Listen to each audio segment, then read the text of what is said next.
வெறுமனையாக அந்த அவுட்டரில் போய் காண்டம் சப்ளை பண்ணிட்டு இருக்கிறாங்க. மிஸ் கூவாகம் 2026 நிகழ்வில் ஒவ்வொரு முறையும் நாங்கள் ஆர்கனைஸ் பண்ணிட்டு இருக்கிறோம். ஸோ ஒவ்வொரு முறையும் பல்வேறு நாடுகளில் இருந்து பல்வேறு திருநங்கை சமூக மக்கள் எல்லாருமே இங்கே வந்து பார்ட்டிசிபேட் பண்ணுறோம்.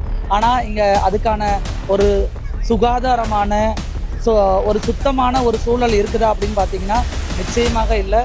இது வந்து கோவில், இந்த கோவிலை சுற்றி இருக்கக்கூடிய ஸ்தலம், இங்கே இருக்கக்கூடிய விஷயங்கள், இங்கே நடக்கக்கூடிய விஷயங்கள் எல்லாமே வந்து கம்ப்ளீட்லி அன்ஃபேராக இருக்குது. அண்டு இங்கே கவர்மெண்ட் வந்து ஃபெசிலிட்டிஸ் ஏற்படுத்தி கொடுத்துருக்குதான்னு பார்த்தீங்கன்னா நிச்சயமாக இல்லை. டாய்லெட் ஃபெசிலிட்டி இல்லை, குடிக்கிறதுக்கு ஒரு முறையான தண்ணி வசதி கூட அந்த அளவுக்கு இல்லை. ஸோ வர்ற திருநங்கைகளுக்கு இங்கே வந்து ஒவ்வொரு முறையும் நம்ம வந்து கோடை காலத்தில் தான் இந்த திருவிழா வருது. ஸோ கோடை காலத்துக்கு தகுந்த மாதிரியான ஃபெசிலிட்டிஸ் மாவட்ட நிர்வாகம் ஏற்படுத்தி கொடுத்துருக்குதான்னா அதுவும் இல்லை. ஒவ்வொரு முறையும் நாங்கள் வாரோம், கம்ப்ளைண்ட் பண்ணுறோம், சொல்கிறோம். ஆனால் அதை கேட்குற மனநிலை மேலே இங்கே இருக்கக்கூடிய ஆட்சியாளர்களும் இல்லை, அதிகாரிகளும் இல்லை. அப்படிங்கிறப்ப எங்களுக்கு இதை சொல்கிறதுக்கே வெக்கமாக இருக்குது.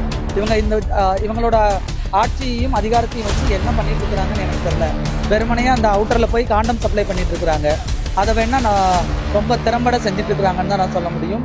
அதை தாண்டி மக்களுக்கு தேவையான தேவைகளை பற்றி இவர்கள் கண்டுகொள்ளலை அப்படிங்கிறது தான். அண்ட் ரீசெண்டாக இங்கே நடந்த ஒரு திருட்டு சம்பவமும் இருக்குது. அதை பற்றி இப்போ வரைக்கும் எந்த அப்டேட்டுமே கொடுக்கல. அறநிலைத்துறை என்ன ஆக்ஷன் எடுத்திருக்கிறாங்க, எத்தனை பேரை என்கொயரி பண்ணியிருக்கிறாங்க, ஒரு ஒரு ஒரு ஒரு டிரான்ஸ்பரன்ஸே இல்லைல்ல. அப்படி இல்லாதப்போ நாங்கள் ஒவ்வொரு முறையும் வாரோம், எங்களோட தங்க நகையை வாங்கிக்கிறாங்க, காணிக்கைகளை வாங்கிக்கிறாங்க, எல்லாமே பண்ணிக்கிறாங்க. ஆனால் எங்களுக்கான தேவைகளை பூர்த்தி செய்யணும் இல்லையா? ஸோ அது மட்டும் இல்லை, எங்ககிட்ட பிச்சை எடுக்கிற எங்ககிட்ட இருந்தும் பாலியல் தொழில் பண்ணுற எங்ககிட்ட இருந்தும் வெட்கமே இல்லாமல் எல்லாத்தையும் வாங்கி திங்கும்போது உங்களுக்குலாம் அறிவு இல்லை, இந்த ஃபெசிலிட்டிலாம் செஞ்சு கொடுக்கணும்னு. அதை செய்கிறதுக்கு ஏன் உங்களுக்கு துப்பு இல்லை?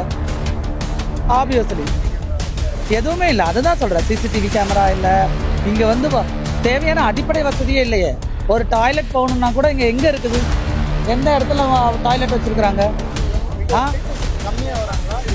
இல்லை, அதாவது கம்பேர் வித் லாஸ்ட் ஒரு 5 இயர்ஸ்க்கு முன்னாடி கொஞ்சம் குறைஞ்சிச்சு. இப்போ கொஞ்சம் விசிபிலிட்டி அதிகமாகவே இருக்குது, நிறைய மக்கள் வர ஆரம்பிச்சு.